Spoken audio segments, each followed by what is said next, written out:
We've been on the move now for nearly a week, and after some solid days of sailing, we rose early once again from our overnight anchorage to continue north towards the tip of Sumatra and our checkout port of Sabang. You on the coffees too this morning? You got your lizard and your coffee, hey? You got your lizard? Wow, can you lizard? Wow! With 45 nautical miles to sail to reach the notorious cuts of Banda Aceh and the strong currents that rip between the islands, we are sailing on a schedule today.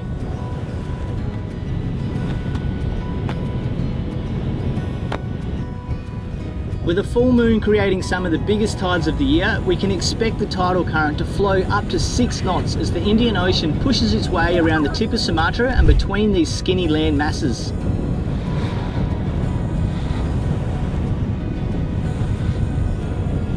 With a low tide at around 3:40 in the afternoon, our plan is to sail all day to reach the cut and then pass through its slack water during the tidal change when the current will be flowing at its slowest. Allowing ourselves 9 hours to sail the 45 nautical miles at 5 knots, we should arrive at least an hour before the tidal change to assess the cut and not be rushed before attempting to go through the pass.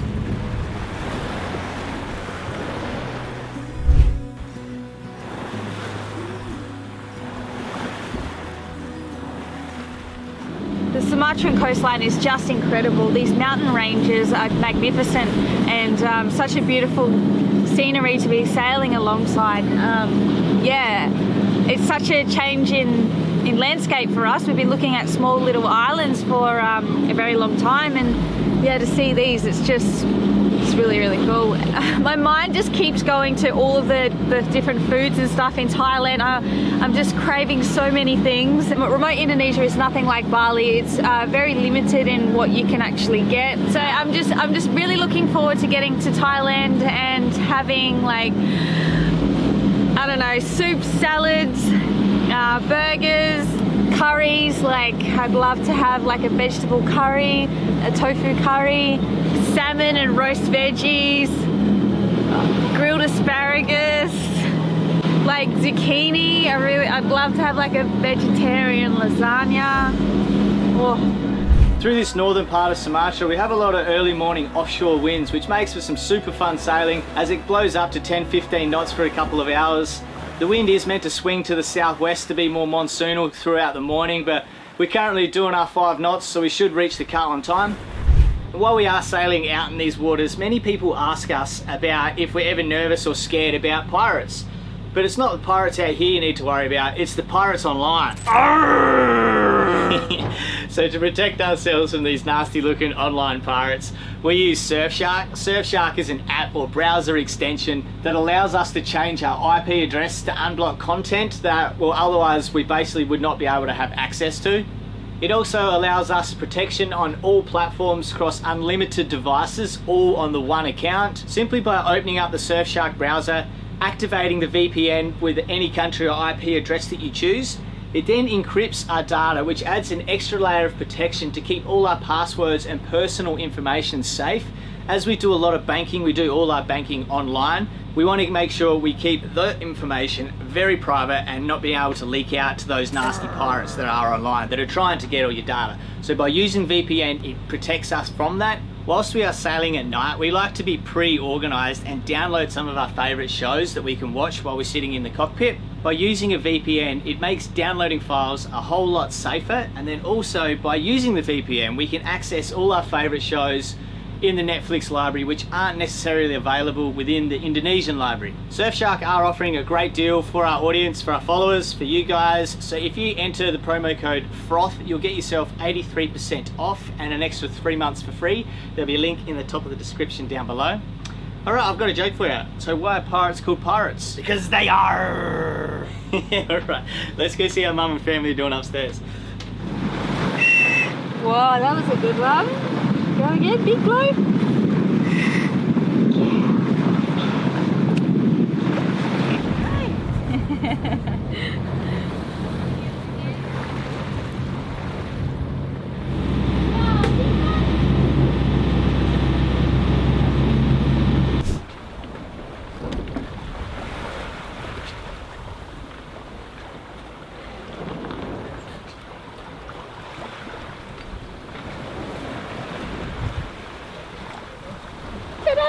Wing on wing! Wing on wing. We got wings. We can fly. We're the big V.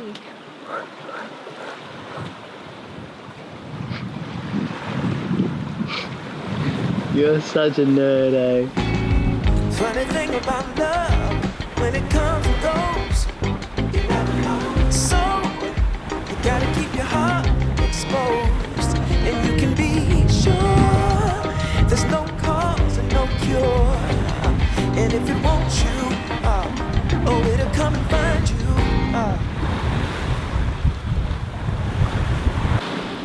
So we pulled our head sail in, we filled that up now as we come into the cuts, and it's still an hour and 20 odd minutes until slack water, but we're currently with the current, so we're sort of getting sucked in at the moment, doing 2 knots, so there's still quite a bit of current running. It's almost tempting to just like go get sucked through the skinny one right now and do an extra 5-6 knots through there. But I don't have the sphincter for that, so we're just going to slowly putt in, get behind the island, let the water die down a little bit more, and then we should be able to line it up a bit more. Can see a couple of fishing boats going through the real skinny cut now, so they're definitely making use of this back end of the tidal. So we're already really getting sucked in. We're doing 5 knots already, though. Getting these little overfalls as well, but we've got wind with current at the moment.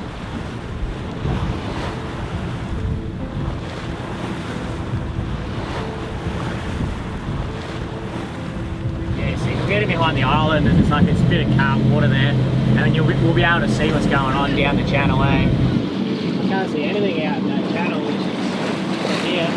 It's a little bit nerve-wracking with currents because you can eyeball it and you can gauge and guess, but you don't know 100% until you're in it what's going to happen. So it's 2:52, and slack water through the skinny cut off to our starboard is in like 50 minutes time, so we're just sort of taking it easy a little bit still as we're coming behind the island.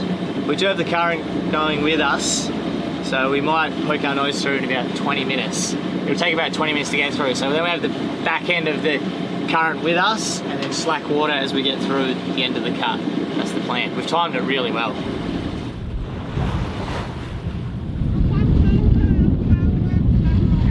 Actually really good. Man, it's really nice in here compared as well to what we're expecting. Yeah, it's looking good. Let's get around this rock, hug down this inside here. We're sitting pretty sweet. Doing 6 knots, traveling nice and smooth. There isn't really any overfalls visible yet, so sweet. a few swirlies here.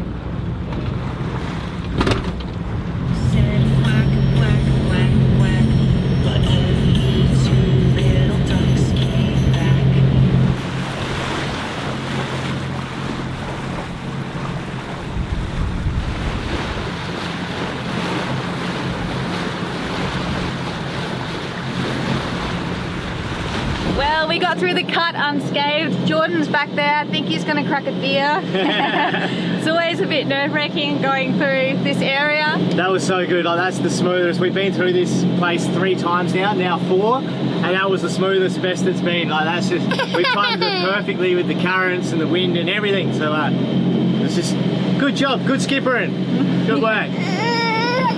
Good work, Mum.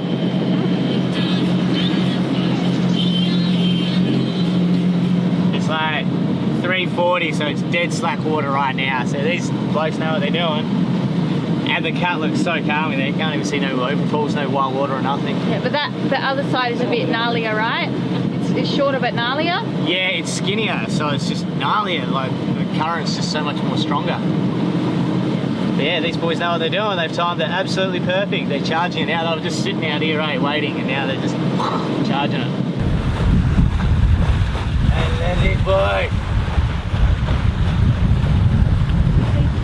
Jordan's got a mark from his old cat there, and he's got really good Google images for this anchorage, so I was like, you going first, mate. After you. After you, buddy.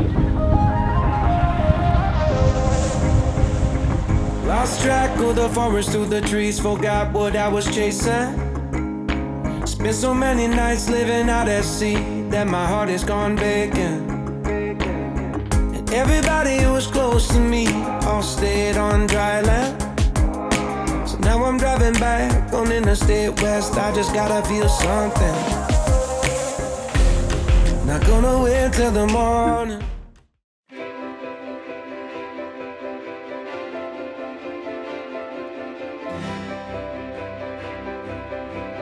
Well, good morning. We got up at about 5:30 this morning and started off again heading for Sabang. It's about 9 o'clock now. It's such a beautiful, glorious day. The sun is just gleaming off the ocean, and yeah, it's just really beautiful out here. The scenery is incredible. We're at the top of Sumatra and we're heading to Sabang to clear out of Indonesia. We are using an agent this time, and so hopefully it makes the process really quick and fast. I would recommend using an agent in Sabang. Not all places need them, but I would recommend them here. Pretty excited. If this all happens today, we also need to get a few supplies as well. Yeah, my visa, so we've actually timed this so well. I had 10 days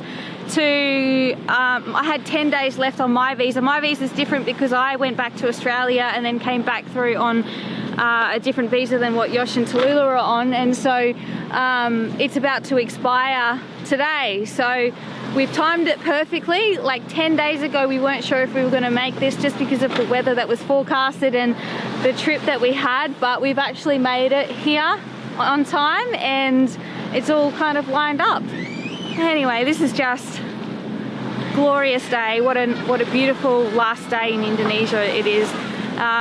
If everything should go well today, and we'll be sailing off for Thailand tomorrow.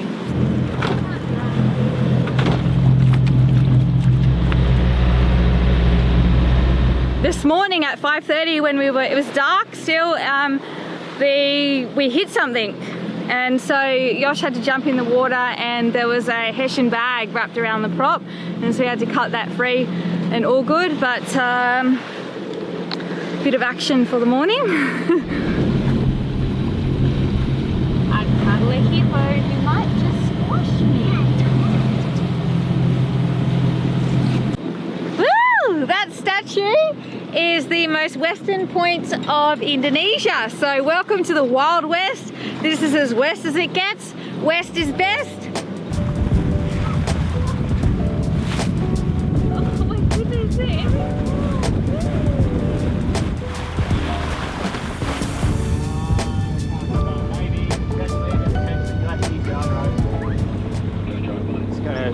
They want us to use their moorings just so they can make their buck, but where they are, they're really tight, and yeah, a few boats around, a bit of wind, a bit of current. All right, you want to jump up front, please, Mum? Want some? So we made our final clearance. We've done all the officers. The agent actually came in pretty good handy, just because he had everyone organised, and it saved us walking around everywhere. And he had his driver we're just kicking around on a little motorbike with, so that was all good. That's all quick and simple. We got a harbour master clearance at 8:30. Now we just got our last feast. Last meal in Indo? Last meal in Indo, then we're out of here. Yeah. What do you leave first thing in the morning? What was your final meal in Indo? You asked for 3 bits of chicken thinking there was stuff. Chicken, thinking I was getting 3 chicken sartes, and I got 3 deep fried pieces of chicken. Not so complaining. Off a good start. Yeah. Some Nandji and gurita. So what is it? Satay squid. Yeah. Tastes pretty good. Sweet. Sort of just eating Jordan's leftover sauce. Yeah. So are you excited about the sail? Is this your longest solo sail? Longest solo sail. Yeah. How far is it? Yeah, 220 miles. Should get there in the early morning, hopefully. Yeah, that'd be Cruising nice. to Geelong. Yeah. I'm excited, like. Yeah, it's Proper so excited. Yeah, Thailand's really fun, hey? Yeah. Such a shame. Jordan's pretty smart. He's ordered a whole bunch of food here so he doesn't have to cook so much on passage. Chicken satay and rice, that's it. Me until Thailand. Yeah, that's awesome. Yeah.